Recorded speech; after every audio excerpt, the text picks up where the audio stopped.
पहला प्रश्न आपके सामने है, निम्न में से कौन अशोक का प्रधानमंत्री था? निम्न में से कौन अशोक का प्रधानमंत्री था? चार नाम आपके सामने हैं, कौटिल्य, खल्लाटक, राधगुप्त, पिंगल वत्स।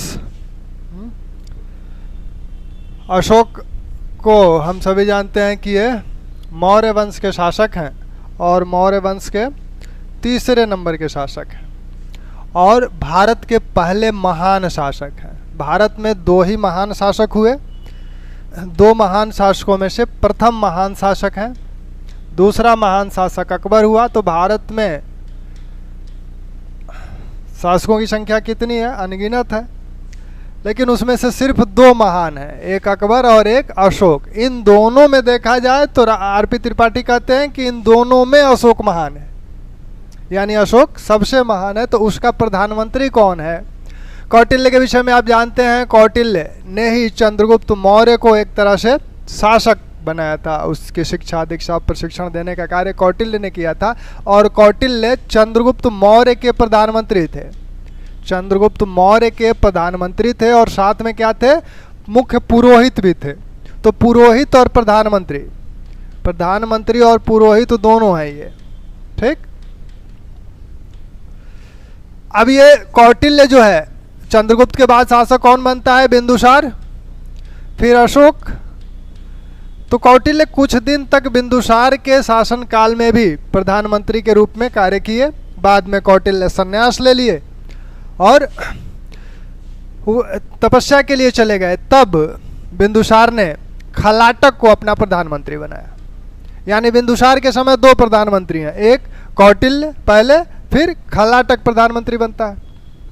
और बिंदुसार के समय में पिंगल वत्स एक आजीवक संप्रदाय, मक्कली गोशाल जिसके प्रवर्तक हैं, तो ये आजीवक संप्रदाय के एक प्रमुख पुरोहित हैं, पंडित हैं। ये इनके सलाहकार भी हैं, मंत्री भी हैं बिंदुसार के। और ये किसका पक्ष लिए? क्योंकि बिंदुसार ने अपने उत्तराधिकारी के चुनाव के लिए एक कमेटी का गठन किया था और उसका प्रमुख पिंगल वत्स को बनाया था। और पिंगल वत्स अशोक का समर्थन कर रहे हैं।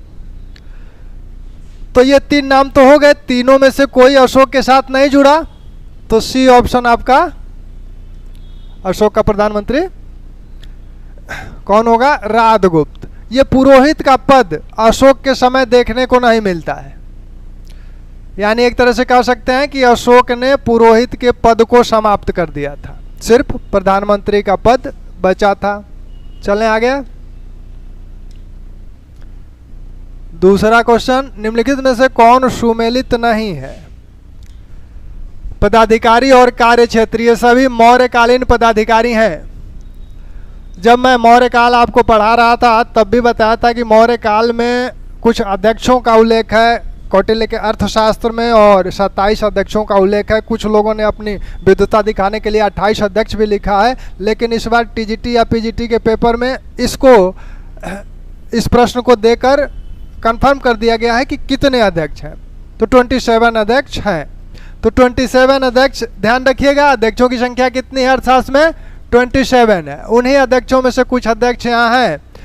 ये अध्यक्ष किस विभाग के प्रमुख हैं या किस विभाग के अध्यक्ष हैं? पौत्वाध्यक्ष, मापतौल का अधिकारी, मुद्राध्यक्ष। इसमें चुनना क्या है? सुमेलित नहीं है। तो पौत्याध्यक्ष, मापतौल का अधिकारी यहाँ कहा जा रहा है। मुद्राध्यक्ष पासपोर्ट विभाग का अध्यक्ष है। एग्रोनोमोई नगर का अधिकारी और लक्षणाध्यक्ष टकसाल का प्रमुख। जो बार बार पूछे जाते हैं अध्यक्ष, उन्हीं को रखा गया है क्योंकि नाम से थोड़ा सा भिन्न इनका कार्य है।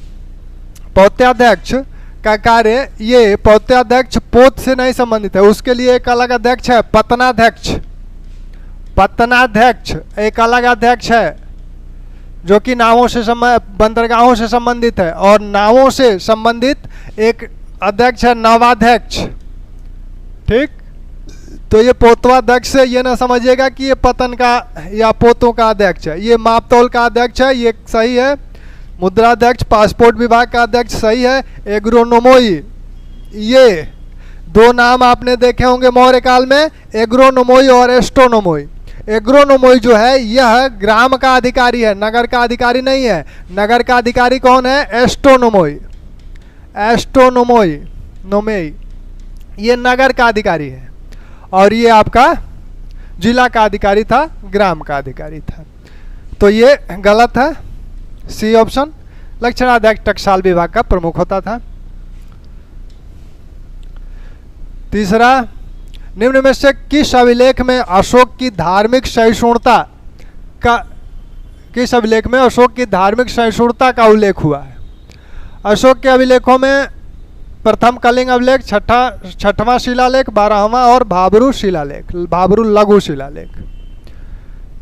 तो अशोक का धम, अशोक के धम की जो बात है, तो धम को वो दूसरे और सातवें अपने अष्टम लेख में परिभाषित करता है। अशोक की धम क्या है, धम क्या है उसको फिर बताता है कि अपासिने बहु कयाने दया दाने सचे सचे माधवे साधवे च, यही धर्म है। तो यहाँ पृथक कलिंग अभिलेख, पृथक कलिंग अभिलेख की जो सबसे महत्वपूर्ण जानने वाली बात है, जो सबसे महत्वपूर्ण है, वो ये है कि इसी में अशोक कहता है कि सभी हमारी संतान है, सभी प्रजा हमारी संतान है। तो अगर पूछा जाए कि किसमें, किस अभिलेख में वो कहता है कि सभी मनुष्य हमारी संतान है, या प्रजा को वो संतान मानता है, अपनी संतान मानता है, कहता है कि जिस तरह से मैं अपने संतान के यह लोक या पारलौकिक सुख की कामना करता हूँ, वैसे ही अपनी सभी प्रजा के सुख की कामना करता हूँ। छठवां शिलालेख, इसी में अशोक कहता है कि जो राज्य के कर्मचारी हैं या जो दूत हैं वो हमसे कभी भी मिल सकते हैं। मैं बाल संवारता रहूं तब भी मिल सकते हैं, मैं स्नानागार में रहूं तब भी मिल सकते हैं, यानी हमेशा हर पल मैं जनता के कार्य में लगा रहता हूं। इसी शिलालेख में कहा गया है कि ये जो अभिलेख खुदवाए गए हैं, ये पत्थर पे क्यों खुदवाए गए हैं? पत्थर पे इसलिए खुदवाए गए हैं कि ये चिर अस्थायी हो सके।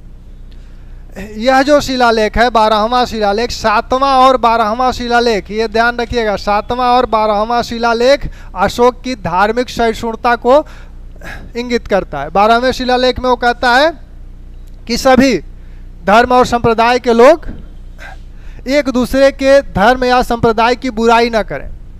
इससे क्या होगा कि वो अपने संप्रदाय का उत्थान नहीं कर पाएंगे, बल्कि जो दूसरा संप्रदाय है जिसकी वो बुराई कर रहे हैं उसका वो अपकार करेंगे। तो कहता है कि सभी धर्म एक दूसरे को सुने, जिससे सभी बहुश्रुत हो सकें, यानी अधिक ज्ञान वाले हो सकें। तो सभी धर्मों को एक साथ, सभी संप्रदायों को एक दूसरे की बातें सुनने की वो बात करता है। तो ये 7वां शिलालेख है, भाबरू शिलालेख। इसी से यह सिद्ध होता है कि अशोक व्यक्तिगत रूप से बौद्ध था। ठीक। अशोक के जो अन्य अभिलेख हैं या अन्य लेख जो बहुत महत्वपूर्ण है उनको ध्यान रखिएगा। 9वां शिलालेख, अशोक ने 9वें शिलालेख में, 9वां शिलालेख जो अशोक का है उसमें वो क्या कहता है? धम्म मंगल की बात करता है। अगर पूछा जाए कि धम्म मंगल का उल्लेख किस शिलालेख में हुआ है, तो 9वें शिलालेख में। 11वें शिलालेख में वो धम्म किसकी बात करता है? धम्म विजय की बात, धम्मदान की बात करता है, धम्मदान की बात करता है। और 13वें शिलालेख में धम्म विजय की बात करता है। ठीक। यही 13वां शिलालेख है जिसमें वह 5 यवन राजाओं का उल्लेख करता है, 5 यवन राजाओं का उल्लेख करता है।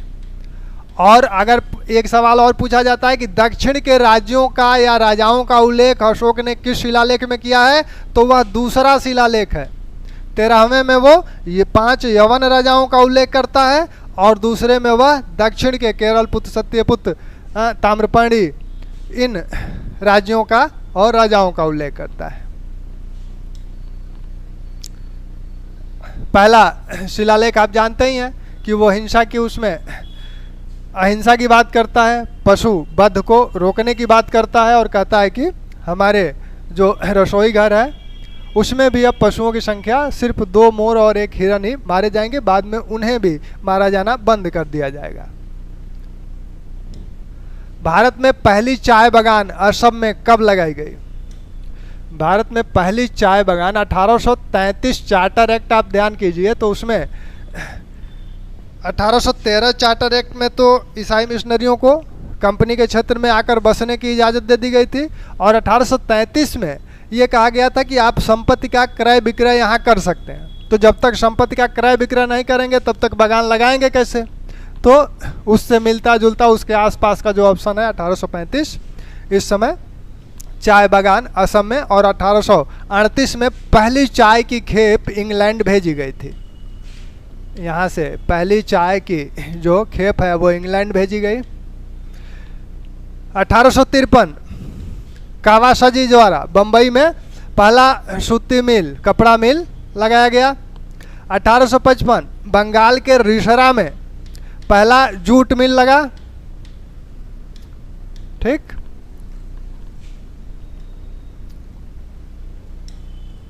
सबसे पहले किसने रेल बजट को सामान्य बजट से पृथक करने की सिफारिश की थी? अब तो एक हो गया है रेल बजट और सामान्य बजट के साथ ही अब रेल बजट भी उसी में आता है, अलग से अब रेल बजट नहीं है। लेकिन पहले ब्रिटिश काल में ही से रेल बजट को अलग किया गया था। किस कमेटी के सिफारिश पर? तो एकवर्थ कमेटी की सिफारिश पर रेल बजट को अलग कर दिया गया था। इस कमेटी के विषय में आप जानते हैं, हॉर्टिंग समिति शिक्षा से संबंधित समिति है। व्हिटले आयोग, यह जो है आपका मजदूरों की दशाओं, उद्योगों में जो मजदूर लगे थे उनकी दशाओं पर रिपोर्ट देने के लिए इस कमेटी को कहा गया था। निम्नलिखित में से किस उद्योग में विदेशी पूंजी नहीं लगाई गई थी? ब्रिटिश काल में जो ये उद्योग थे इसमें से कौन सी ऐसी है जिसमें ब्रिटिश पूंजी नहीं है? ये पूर्ण रूप से एक तरह से भारतीय पूंजीपतियों का इस पे वर्चस्व था। तो भारतीय पूंजीपतियों का जो वर्चस्व है वो कपास, सूती वस्त्र उद्योग पे है। बम्बई में यह केंद्रित था। यहाँ आप देख ही रहे हैं, ये बंगाल में केंद्रित है, लेकिन अधिकांश यूरोपीय पूंजी लगी हुई है। नील में भी यूरोपीय पूंजी लगी है, चाय बागान जो भी बने उसमें भी यूरोपीय पूंजी लगी है, कपास में भारतीय पूंजी लगी थी। एशियाटिक सोसाइटी ऑफ बंगाल के तत्वाधान में अनुदित पहली पुस्तक जो जिसका अनुवाद किया गया अंग्रेजी में, एशियाटिक सोसाइटी ऑफ बंगाल का गठन आप जानते हैं 1784 ईस्वी में विलियम जोन्स द्वारा किया गया। और ये बंगाल में थी। बम्बई में भी इसी प्रकार की एक सोसाइटी का गठन 1804 में किया गया। मद्रास में 1817 में इसी प्रकार की एक सोसाइटी का गठन हुआ। सबसे पहली जो अनुदित होने वाली पुस्तक है 84 में इसका गठन हुआ, जनवरी 84 में, और दिसंबर 84 में भगवत गीता बिलिंग्स द्वारा इसका अनुवाद किया गया। तो 84 में भगवत गीता का अनुवाद हुआ और हितोपदेश का अनुवाद 87 में हुआ, 1787 में। और अभिज्ञान शाकुंतलम विलियम जोन्स ने इसका अनुवाद किया 89 में, और 92 में गीत गोविंद का अनुवाद हुआ। और इसी समय मनुस्मृति का भी अनुवाद 92 में ही हुआ। तो सबसे पहले अनुदित पुस्तक भगवत गीता, किसके द्वारा? विल्किंस द्वारा।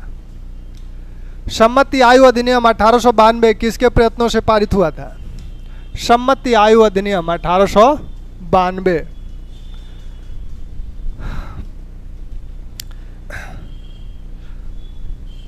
बहराम जी मालवारी, हर बिलास शारदा के नेतृत्व में 1929 में शारदा एक्ट पारित हुआ। केशव चंद्र सेन के प्रयत्नों से 1872 में ब्रह्म मैरिज एक्ट पारित हुआ। राजा राम मोहन राय के प्रयत्न से सती प्रथा पर रोक, 1829 सती प्रथा पर रोक। तो बहराम जी मालवारी के प्रयत्नों से यह सम्मति आयु अधिनियम पारित हुआ। यह सम्मति आयु अधिनियम एक तो आपका ब्राह्मणिकल जो मैरिज एक्ट है उसमें उम्र 14 और 18 वर्ष निर्धारित की गई थी। बालिका की उम्र 14 वर्ष, बालक की 18 वर्ष। इस अधिनियम में बालिका की उम्र 12 वर्ष निर्धारित की गई, ठीक। लेकिन फिर आगे चलकर 29 में पुनः ये बालिका की न्यूनतम उम्र जो है विवाह की 14 वर्ष निर्धारित की गई और बालक की 18 वर्ष रही। तो इसको ध्यान रखिएगा, शारदा एक्ट में बालिका की उम्र कितनी थी? 14 वर्ष, और सम्मति आयु अधिनियम में बालिका की उम्र 12 वर्ष।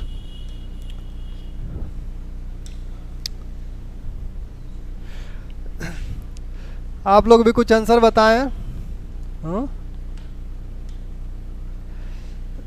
प्रथम भारतीय महिला विश्वविद्यालय की स्थापना कब हुई थी? प्रथम भारतीय महिला विश्वविद्यालय कर्वे के नेतृत्व में कब हुई थी इसकी स्थापना?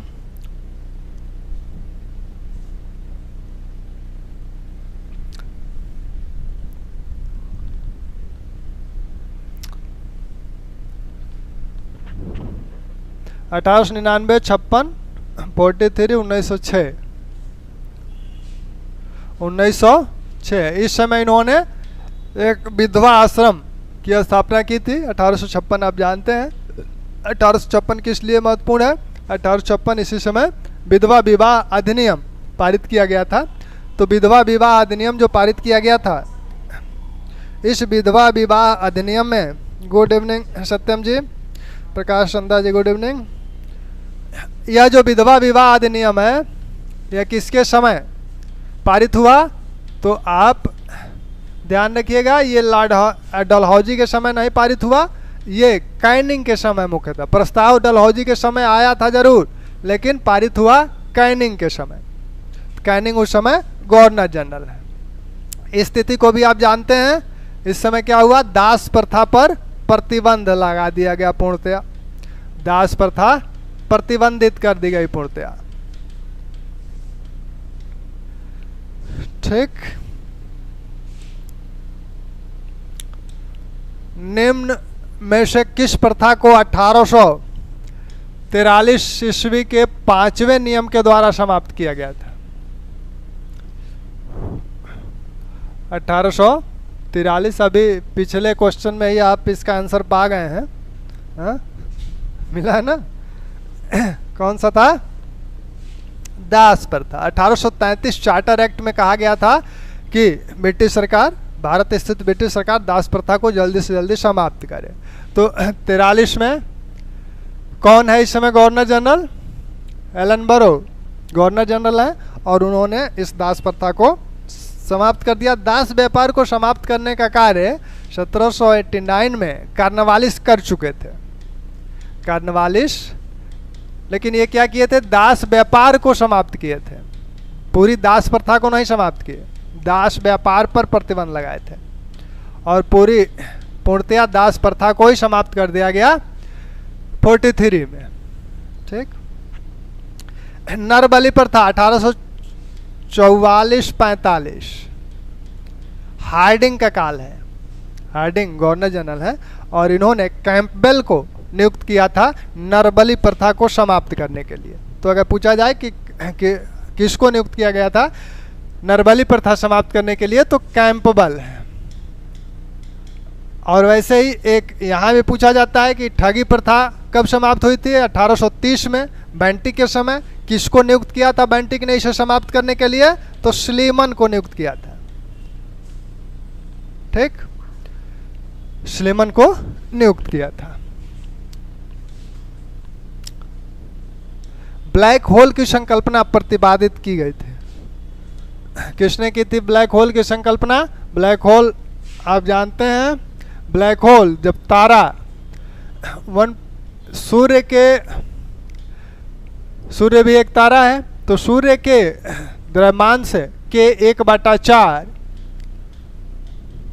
से अधिक द्रव्यमान का कोई अगर तारा होता है तो उसमें क्या होता है कि हाइड्रोजन हीलियम में कन्वर्ट होता है, बाद में वह हीलियम कार्बन में बदलता है, वो कार्बन फिर लोहा में बदल जाता है। तो इस भार से अधिक का अगर कोई तारा है तो वह जब बिल्कुल शीतल हो जाता है, ठंडा हो जाता है, तो बिल्कुल संकुचित हो जाता है और वही अवस्था ब्लैक होल की है। इस ब्लैक होल की विशेषता क्या है कि इसके अंदर से कोई भी चीज़ निकल नहीं सकती, यहाँ तक कि प्रकाश भी इसके अंदर से निकल नहीं सकता, इतना घनत्व तो इसका होता है। ठीक, तो ये संकल्पना दी जॉन व्हीलर ने। किस ग्रह का घनत्व तो सर्वाधिक है? मंदाकिनी जो हमारा सौरमंडल है उसमें जो ग्रह हैं उसमें से सर्वाधिक घनत्व वाला जो ग्रह है, सर्वाधिक घनत्व वाला ग्रह पृथ्वी है। 5.5 इसका घनत्व है और सबसे कम घनत्व वाला ग्रह शनि है। इन दोनों के बीच में और सभी ग्रह हैं, तो सर्वाधिक घनत्व वाला ग्रह आपका पृथ्वी है। निम्न में से किस ग्रह को पृथ्वी की जुड़वा बहन कहा जाता है? इसको बताएं। निम्न में से सब मैं ही बताऊं, आपको कुछ बताएंगे? और लोग कहाँ हैं? हैं इतने लोग, दिख एक भी नहीं रहे हैं। क्या बात है? जीएस नहीं करना है? जीएस छोड़ के कल्याण होने वाला नहीं है, यह बात बिल्कुल कान खोल के सुन लीजिए। 40 प्रश्न छोड़ के आप चाहे सिलेक्शन ले लें तो असंभव। और साइंस वाले तो इसी में लीड ले सकते हैं। साइंस वालों के लिए तो जीएस एक तरह से सुनहला अवसर है, क्योंकि इसमें मैं पहले भी कहा कि इसमें जितना लीड आप ले सकते हैं उतना अपने विषय में आप लीड नहीं ले सकते। और टीजीटी पीजीटी में बात समझ में आ गई होगी, टीजीटी पीजीटी का पेपर देख के। किस ग्रह को पृथ्वी का की जुड़वा बहन बोला जाता है? शुक्र। पृथ्वी के समान ही इसका आकार भी है, द्रव्यमान भी है, इसलिए इसे पृथ्वी की जुड़वा बहन बोला जाता है। निम्नलिखित में से कौन सुमेलित नहीं है? ग्रह हैं और उनकी कुछ विशेषताएं हैं, प्रकृति हैं। मंगल ग्रह को लाल ग्रह कहा जाता है। बृहस्पति सर्वाधिक उपग्रहों वाला ग्रह। शुक्र भोर का तारा। अरुण नीला रंग का दिखने वाला। अरुण का रंग नीला है, ऐसा तो ये गलत है। अरुण का रंग नीला नहीं है, बल्कि अरुण का रंग पीला है, पीला दिखता है। नीला रंग अंतरिक्ष से पृथ्वी का दिखता है। मंगल लाल ग्रह है, बृहस्पति के सर्वाधिक उपग्रह हैं। और भोर का तारा या सांझ का तारा, भोर का तारा और सांझ का तारा इसे बोला जाता है, इसको शुक्र को। ठीक,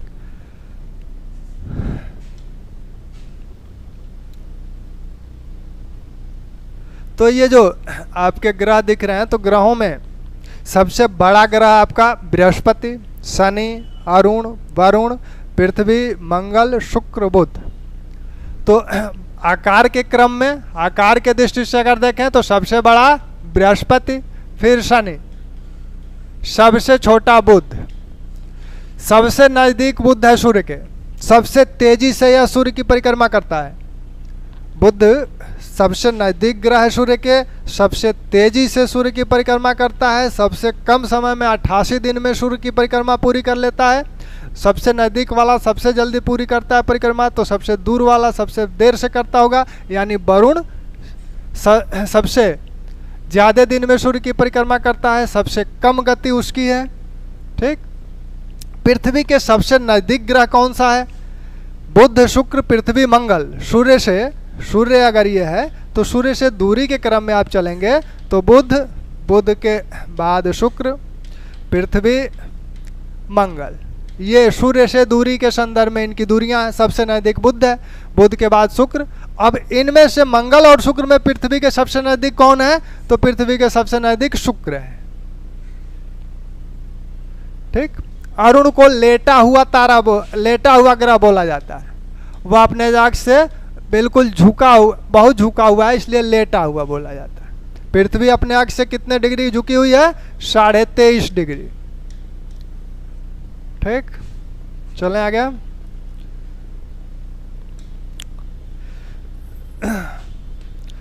पंद्रह नंबर क्या है? उद्योग और प्रमुख केंद्र। तो उद्योग और प्रमुख केंद्र में कागज उद्योग, ऊनी वस्त्र, सूती वस्त्र, लोहा इस्पात। कागज उद्योग कनाडा का ओटावा, ऊनी वस्त्र डर्बीशायर, सूती वस्त्र मैनचेस्टर, लोहा अनसान चीन का। ठीक, बांध या परियोजना और संबंधित नदी, किस नदी पे कौन सा बांध या परियोजना है? तिलैया बांध, यह जो है झारखंड का बांध है, बराकर नदी पे है, भाखड़ा नांगल सतलज पे, नागार्जुन कृष्णा पे, कर्नाटक और आंध्र प्रदेश के बीच का बांध है, कृष्णा नदी पे है, और बगलिहार कश्मीर में झेलम नदी पे। बार बार पूछा जाता है, ये भी चारों पूछे जाते हैं बार बार, इसलिए चारों को एक साथ रखा, तो आप इन्हें ध्यान दें। जो प्रश्न कराए जा रहे हैं उसमें से अगर गलत होगा तो आप जाने। केन बेतवा लिंक परियोजना किन राज्यों से संबंधित है? दो राज्यों के बीच एक सहमति हुई है, जब वाजपेयी जी प्रधानमंत्री थे तभी इसका मसौदा बना था। इसको क्रियान्वित रूप दिया जा रहा है मध्य प्रदेश और उत्तर प्रदेश, मध्य प्रदेश और उत्तर प्रदेश। केन का पानी बेतवा में लाया जाएगा, केन का पानी बेतवा में लाया जाएगा, और इस पर सिंचाई भी से होगा नहरों के माध्यम से, साथ में पनबिजली और आपकी पेयजल, तीनों की व्यवस्था इसके माध्यम से होगी। जो उत्तर प्रदेश के जिले हैं महोबा, बदायूं, ललितपुर, झांसी, 4 उत्तर प्रदेश के जिले इस परियोजना से लाभान्वित होंगे। कौन से? बदायूं, महोबा, झांसी, ललितपुर।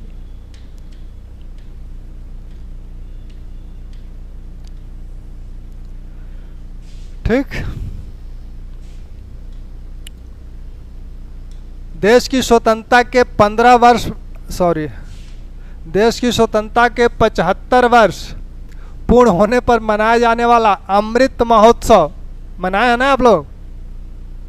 अमृत महोत्सव कब से मनाया जा रहा है? शुभारंभ इसका कब हुआ?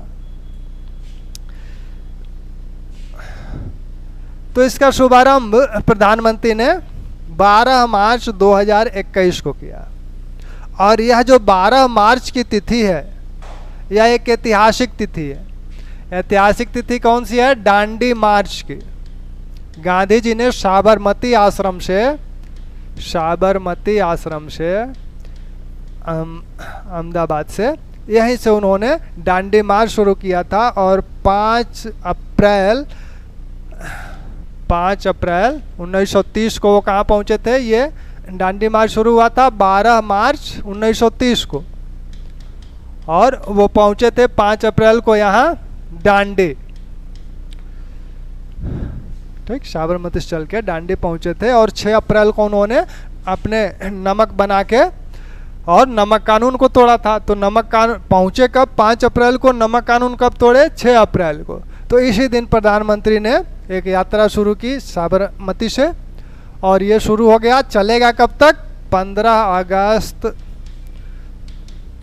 2023। यह अमृत महोत्सव चलेगा 12 मार्च 2021 से 15 अगस्त 2023 तक। ठीक। यूनेस्को ने भारत के किन 2 स्थलों को जुलाई 2001 में विश्व विरासत सूची में शामिल किया है? विश्व विरासत सूची में शामिल हो गए ये 2 स्थल। अब कुल स्थलों की संख्या 40 हो गई है। ठीक। तो इसमें रुद्रेश्वर और धौलावीरा, यह वारंगल में काकतीय वंश द्वारा बनवाया गया मंदिर है। वारंगल में यह मंदिर है, और इस मंदिर को काकतीय वंश के शासकों ने बनवाया था, काकतीय वंशी शासकों ने बनवाया था। और धौलावीरा जो साइट है सिंधु सभ्यता की, भारत की दूसरी सबसे बड़ी साइट सिंधु सभ्यता की। और धौलावीरा के विषय में आप ढेर सारी चीज़ें जानते हैं कि यही एक नगर है जो 3 भागों में है। अमूमन सिंध जो नगर हैं वो 2 भाग होते थे, एक पश्चिमी दुर्ग भाग और एक नगर भाग। इसमें बीच में भी एक भाग है, तो 3 भागों में बटा हुआ है। आगरा, अजंता, ये जो गुफाएं हैं, सबसे पहले यूनेस्को के विरासत सूची में जो स्थल शामिल किया गया था वो आपका ये है 1983 में। पहले 1983 में 4 स्थल शामिल किए गए थे, जिसमें से ये भी था, और अजंता भी 1983 में ही है। कंचनजंगा एक ऐसा विश्व विरासत सूची में शामिल ऐसा स्थल है जो कि मिश्रित श्रेणी का है। आप जानते हैं कि यूनेस्को 3 श्रेणियों में इनको वर्गीकृत करता है, एक सांस्कृतिक श्रेणी, एक प्राकृतिक श्रेणी और एक मिश्रित श्रेणी। तो सांस्कृतिक श्रेणी में इन 40 में से 32 चीज़ें हैं, और प्राकृतिक श्रेणी में 7 हैं, और एक मात्र है जो मिश्रित श्रेणी में है। ठीक, काजीरंगा प्राकृतिक श्रेणी में है, ये जो हैं ये आपके सांस्कृतिक श्रेणी में रखे गए हैं। चलें आगे।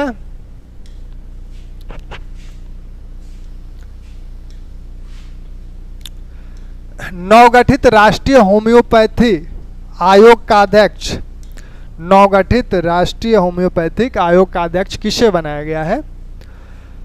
तो होम्योपैथिक आयोग का अध्यक्ष, होम्योपैथी संबंधी जितने कार्य हैं अभी इस आयोग द्वारा संचालित होंगे।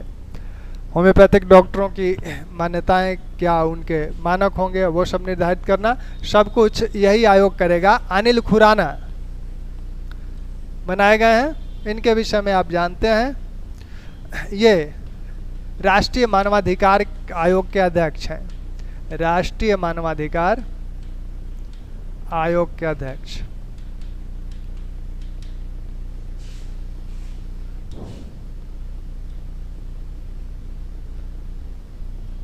कुछ मंत्री हैं जो मंत्रिमंडल में फेरबदल किया गया है। तो इन मंत्रियों में से स्वास्थ्य मंत्री कौन है? केंद्रीय स्वास्थ्य मंत्री। केंद्रीय शिक्षा कौशल विकास एवं उद्यम मंत्री। तो आप एक को जानते हैं, मैं जानता हूं आप एक को जानते हैं, एक लगा दीजिए। अब मिलाइए। स्वास्थ्य मंत्री मनसुख मांडवी। रेल एवं संचार मंत्री अश्विन वैष्णव। महिला ये शिक्षा कौशल धर्मेंद्र प्रधान। ठीक, मिला लीजिएगा।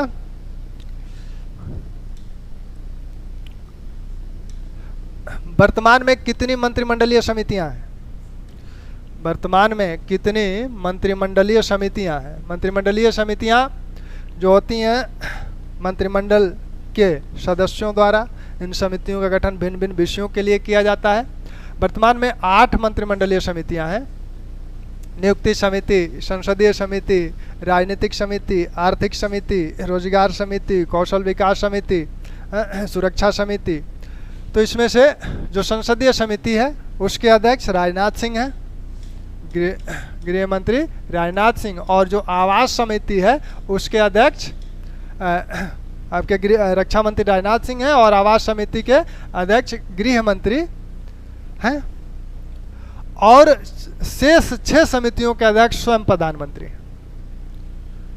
तो आपसे प्रश्न ये पूछा जा सकता है, एक तो ये कि कितने मंत्रिमंडल समितियां हैं और किस समिति के अध्यक्ष गृह मंत्री हैं। तो आवास समिति के हैं। किस समिति के अध्यक्ष रक्षा मंत्री हैं? रक्षा मंत्री यानी राजनाथ सिंह जी, तो वो हैं आपके संसदीय समिति के। सर्वाधिक संख्या जो है, सर्वाधिक मेंबरों की संख्या जो है वो राजनीतिक मंत्रिमंडलीय समिति की है। उसमें 14 मेंबर्स हैं, एक प्रधानमंत्री अध्यक्ष है, यानी कुल 15 मेंबर, 15 अध्यक्ष और मेंबर्स को लेके हैं। मॉडल किराएदारी कानून के तहत, मॉडल किराएदारी कानून के तहत किराएदार और मकान मालिक के बीच उत्पन्न हुए विवाद के निपटान की समय सीमा क्या निर्धारित की गई?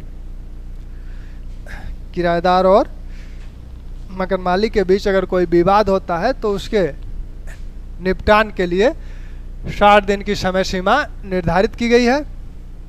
और किराएदारी जो भी होगी अब सब लिखित होगा।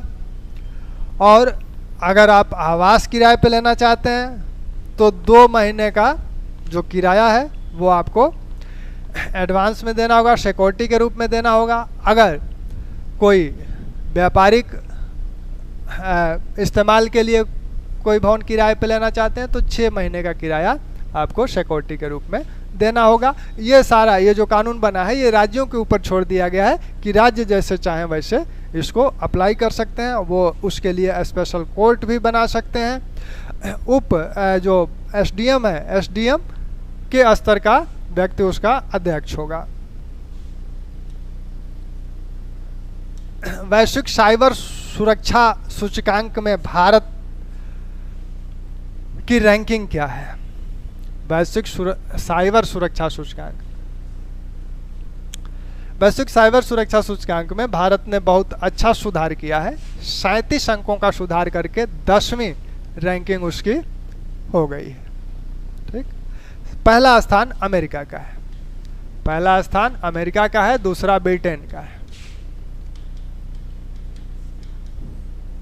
ठीक, अंतर्राष्ट्रीय साइबर संघ द्वारा यह सूचकांक तैयार किया गया है। 47वें G7 शिखर सम्मेलन किसकी मेजबानी में हुआ? 47वां G शिखर सम्मेलन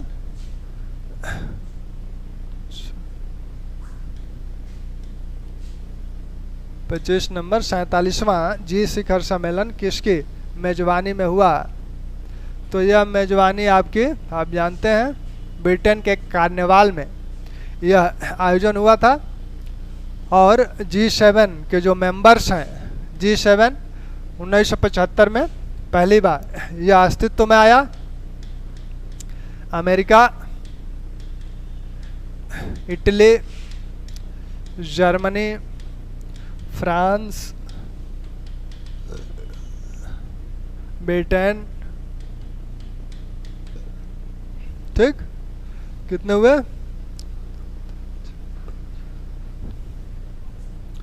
जापान, ये 6 हैं। सबसे पहले ये 6 मिल के G6 बनाए। 76 में इसमें कनाडा आके जुड़ गया, तो इसमें कनाडा कब जुड़ा? 1 वर्ष बाद कनाडा जुड़ गया, तो ये अब G7 हो गए। ठीक, फिर 98 में इसमें रूस जुड़ गया, 98 में आकर रूस जुड़ गया, तब ये G8 हो गए। फिर 2014 में रूस को इससे हटा दिया गया, रूस को बाहर कर दिया गया, तो वर्तमान में यह G7 है, रूस इसमें नहीं है। 2014 में अलग हो गया है, क्रीमिया पर उसने अधिकार कर लिया, इसलिए रूस को इससे अलग कर दिया गया है। इस बैठक में 47वें में कुछ लोगों को अतिथि देश के रूप में आमंत्रित किया गया था, जिसमें आपका भारत है, ऑस्ट्रेलिया है, दक्षिण अफ्रीका है और दक्षिण कोरिया है। यानी 7 ये और 4 जो आमंत्रित किए गए, 11 हुए। तो G11 नहीं कहा जा रहा है, बल्कि इन्हें कहा जा रहा है डेमोक्रेसी 11, डेमोक्रेसी 11 ग्रुप कहा जा रहा है। तो अगर कहा जाए कि डेमोक्रेसी 11 ग्रुप में कौन शामिल है, तो G7 वाले 7 हैं, और साथ में भारत है, दक्षिण कोरिया है, दक्षिण अफ्रीका है और ऑस्ट्रेलिया है। अनुच्छेद 30 के अनुसार अल्पसंख्यक वर्ग का निर्धारण किस आधार पर होता है? आप जानते हैं कि 29-30 जो हैं वो अल्पसंख्यक वर्गों के लिए है, लेकिन 29 में अल्पसंख्यक वर्ग की कोई बात नहीं की गई। उसमें कहा गया है कि जिसकी भी संस्कृति, जो अगर कुछ विशिष्ट है संस्कृति का, तो वो उसकी रक्षा करने का, उसके संरक्षण का वो अधिकारी है। 30 में साफ साफ कहा गया है कि भाषा और धर्म के आधार पर, भाषा और धर्म के आधार पर अल्पसंख्यकों की बात 30 में कही गई है, यानी सी ऑप्शन, A B दोनों। भाषा और धर्म के आधार पे जो अल्पसंख्यक हैं वो अपने लिए क्या कर सकते हैं? शिक्षण संस्थान की स्थापना कर सकते हैं। ठीक, और वो शिक्षण संस्थान किसी भी उद्देश्य के लिए हो सकता है, किसी प्रकार का भी शिक्षण संस्थान। संगीत के लिए चाहे तो संगीत के लिए वो संस्थान गठित करें, इंजीनियरिंग कॉलेज चाहते हैं इंजीनियरिंग कॉलेज करें, तो उसमें कोई बंधन नहीं है। संविधान में भाग 4 क को कब जोड़ा गया? 4 का क्या है? 4 का आपका मूल कर्तव्य है ना। 42वें संविधान संशोधन की तरह जोड़ा गया। 42वें संविधान संशोधन 1976 में हुआ था, लेकिन यह पार्ट बना 77 में। ठीक,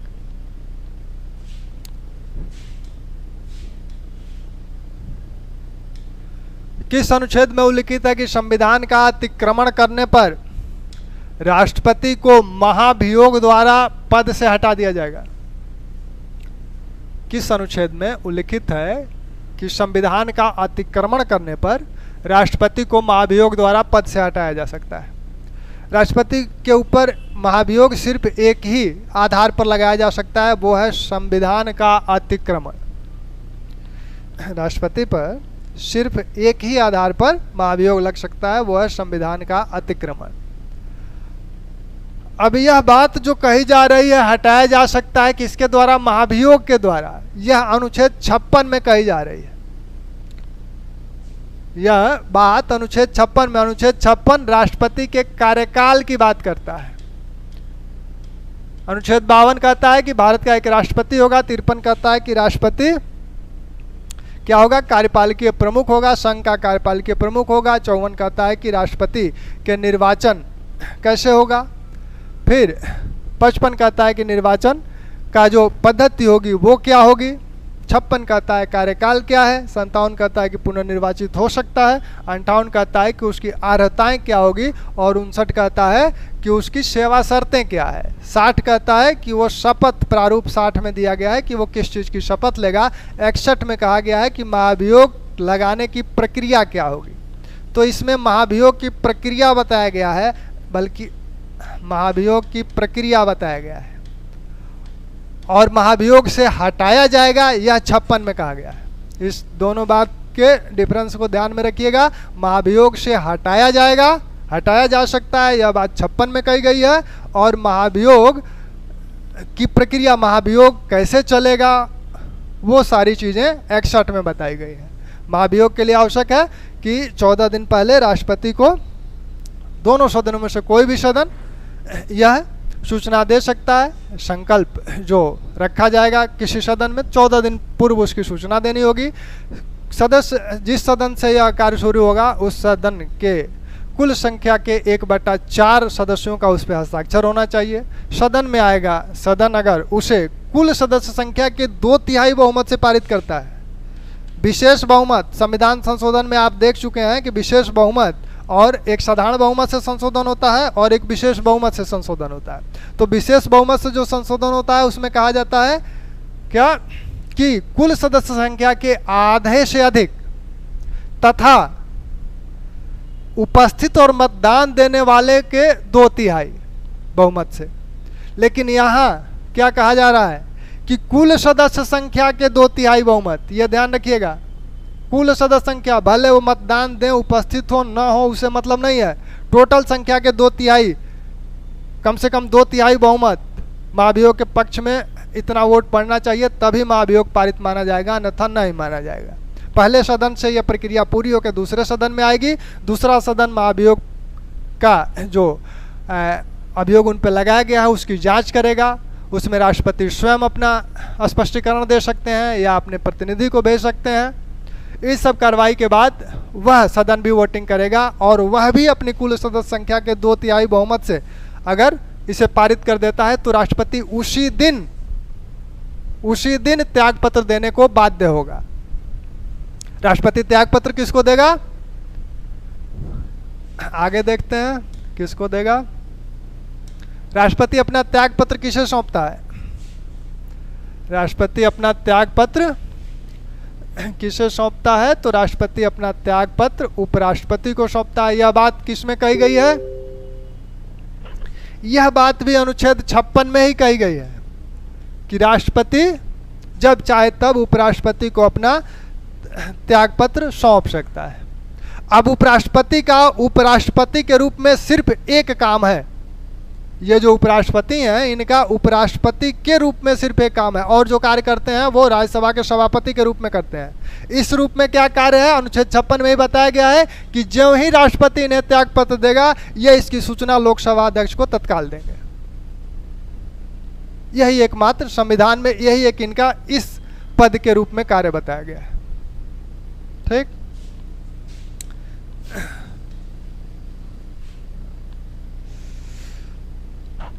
निम्न में से कौन संविधान के परिरक्षण, संरक्षण, प्रतिरक्षण की शपथ लेता है? परिरक्षण, संरक्षण और प्रतिरक्षण की शपथ लेता है।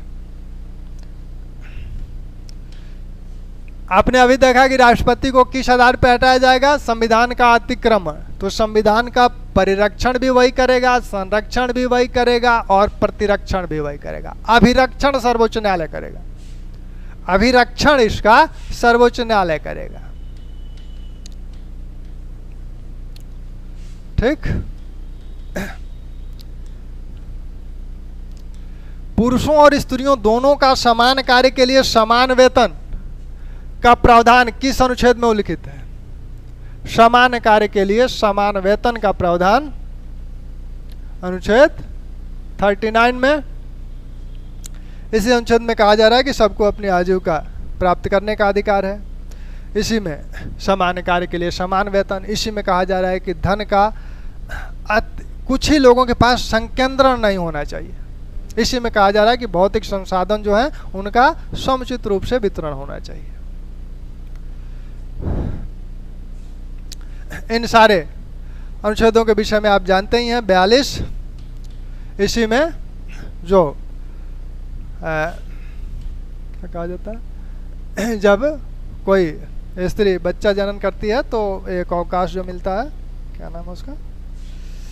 प्रसूति अवकाश। प्रसूति अवकाश की बात कही गई है।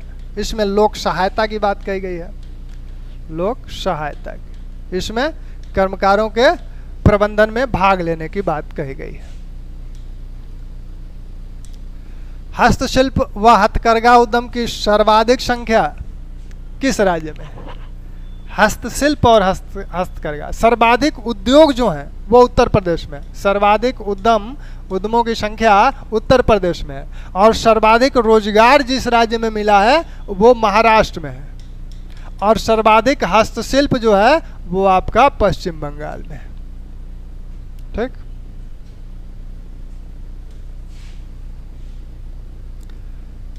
सोयाबीन का सबसे बड़ा उत्पादक, सोयाबीन का सबसे बड़ा उत्पादक ब्राजील।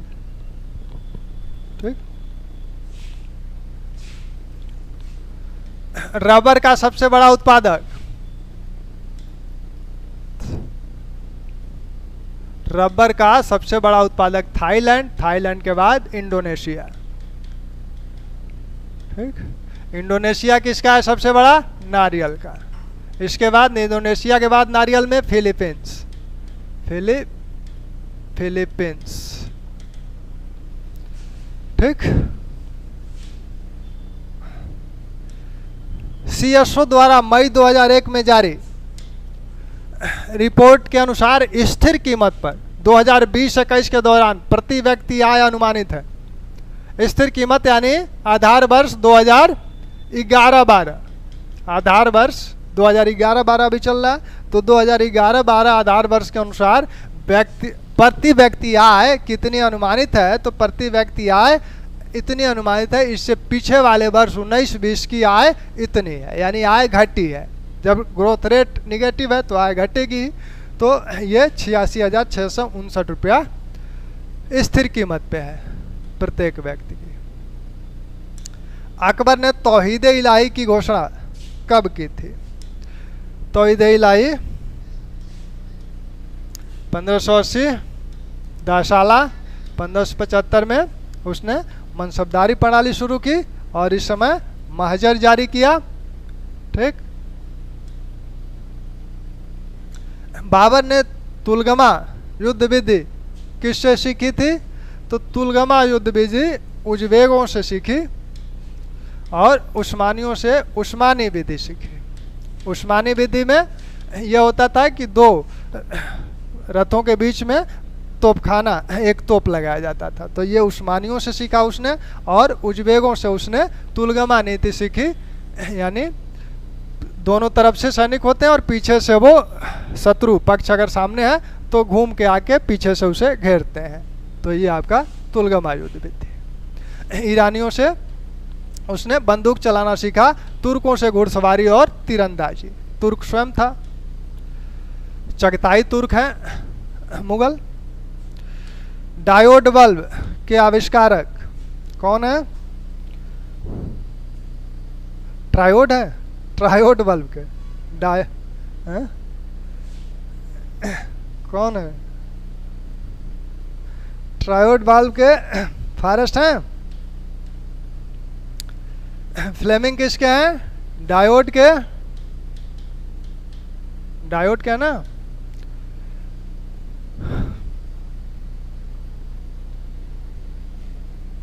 ठीक, सही ना।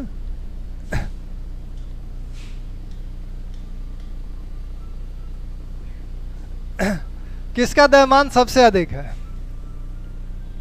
किसका द्रव्यमान सबसे अधिक है? अरे अरे क्या है, पीछे वाले पे जा रहा है।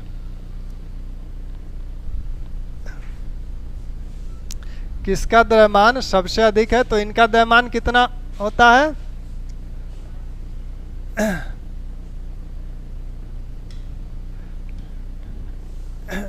9.1 इंटू 10⁻⁻31 kg इलेक्ट्रॉन का द्रव्यमान है। न्यूट्रॉन का, प्रोटॉन और न्यूट्रॉन दोनों का द्रव्यमान बराबर होता है, तो इसका द्रव्यमान कितना है? 1.6 इंटू 10⁻⁻27 kg। बड़ा कौन है? बड़ा -27 है कि -31 है? पाई मेसान का द्रव्यमान कितना होता है? यह इलेक्ट्रॉन के द्रव्यमान के 4 गुना होता है। इलेक्ट्रॉन के द्रव्यमान के 4 गुना होता है, तो 4 गुना भी कितना होगा? इसमें 4 और जुड़ जाएगा, पावर तो यही रहेगा। इसका कोई द्रव्यमान होता नहीं है, शून्य है स्थिर द्रव्यमान इसका भार, तो सबसे ज्यादा, ठीक। निम्न में से कौन अर्धचालक नहीं है? अर्धचालक कार्बन, सिलिकॉन, जर्मेनियम अर्धचालक है? नहीं है। तांबा अर्धचालक का कैरेक्टर क्या है कि जब ताप बढ़ता है तो इसका प्रतिरोध क्या होता है? कम होता है। ठीक है, कुछ पूछना हो तो बताएं।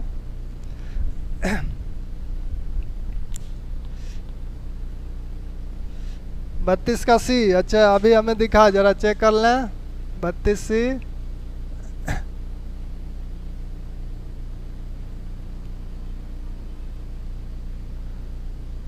सी, बिल्कुल सही आंसर। ठीक है, फिर चलिए कल मिला जाए।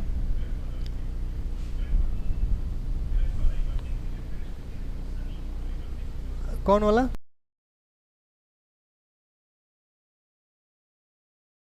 माना जा रहा है अभी बृहस्पति मान रहे हैं, हालांकि शनि के उससे ज्यादा हैं, लेकिन अभी माना जा रहा है बृहस्पति।